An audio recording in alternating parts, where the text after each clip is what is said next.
Isang mapagpalang araw muli sa atin mga ka-voltage at meron po akong panibagong customer at ang ipare-repair na po nila sa akin ngayon ay isang Bluetooth speaker. Ang issue po nito ay no power. Ang sabi ni customer, nagpapatugtog po daw siya, tapos bigla niya po daw binolium ng sagad. Tapos bigla po daw namatay. After nga po nun, hindi na po daw niya nagamit kasi wala na, nag-shutdown na eh.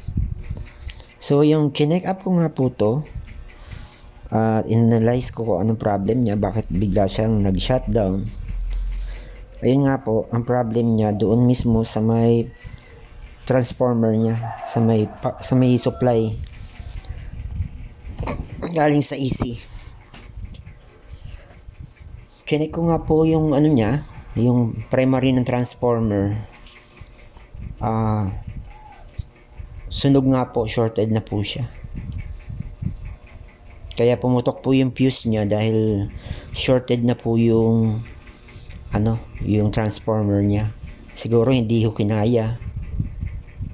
Baka talagang yung wattage niya hindi compatible doon sa mismong amplifier ng speaker na to. Bluetooth speaker po kasi to with amplifier. So chinek ko nga po, yun nga po, shorted na ho yung transformer niya.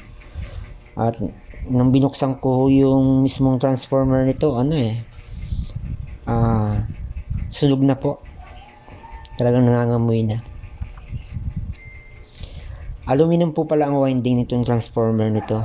Hindi po siya katulad ng iba na transformer na tanso yung sa loob, yung mismong coil niya. Siya aluminum. Kaya bumigay din po siguro dahil sa mababa rin ang wattage, hindi sila compatible doon sa amplifier ng Bluetooth speaker na to. So yan nga po, kinausap ko nga po si customer na kailangan palitan po ng transformer itong Bluetooth speaker niya. So sabi ni customer, siya na daw ang bibili. So pinatanggal niya lang sa akin to, yung transformer na yan, at siya na nga ho ang bumili. Siguro mga 3 days pa bago niya ako na-contact, bago siya nakabili ng panibagong transformer. So binibigyan ko lang po kayo ng idea mga ka-voltage. Halimbawa meron po kayong ganito na mga unit na Bluetooth speaker, pag walang power po, ang unang suspect talaga dyan yung transformer niya, yung AC transformer niya.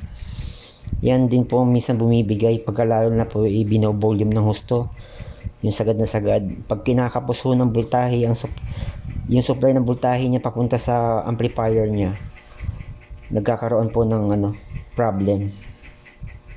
Tsaka isa pa, local din yung transformer na to dahil aluminum yung coil niya sa loob, hindi siya tanso.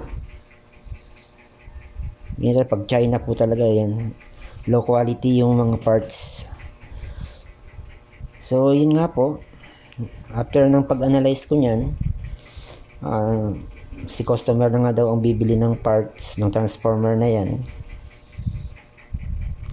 At after nga po ng 3 days bago dumating yung in-order niya na transformer.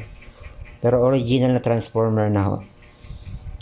Yung winding niya is tanso na. At medyo mataas ang ampere ng transformer, kaya sa tingin ko okay naman po yun. At nung kinabit ko nga po yan, yung transformer na binili niya, gumana na po at umandar naman po na. So mga ka-voltage, sana po meron po kayong mga idea na natutunan sa mga na-post kong video na ito. Sana po ay paki-like and share nyo po para magkaroon naman po ng idea yung mga ibang nanonood na hindi pa sila aware sa mga ganitong